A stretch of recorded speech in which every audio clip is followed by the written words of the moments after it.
Joined in studio today by Bill Brown from the Houston Astros broadcast team.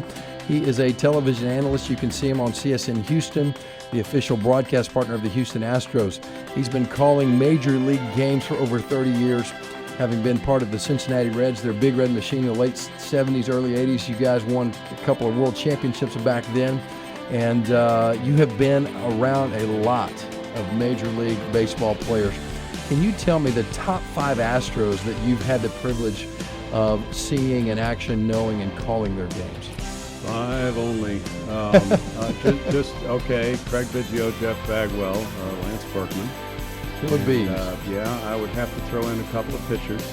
Probably go with, Nolan Ryan and Roy Oswalt.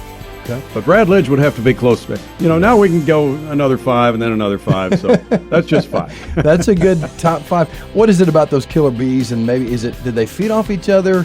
Biggio, Bagwell, Berkman.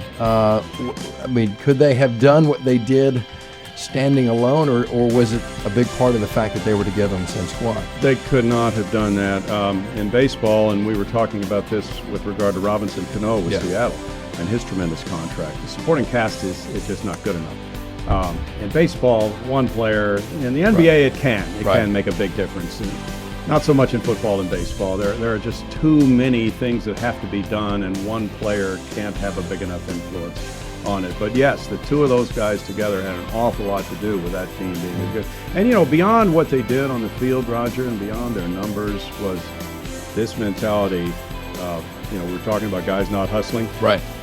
And I've heard from guys who said, they came in, maybe came back to the bench and looked at one of those guys and he'd be staring at him. There's no need to say anything. Right. It's taken care of. And that's the tone that they set. So not only did they perform on the field, there was great leadership and influence in the locker room, on the bench, and that created a high level, a high standard of play for the team as a whole.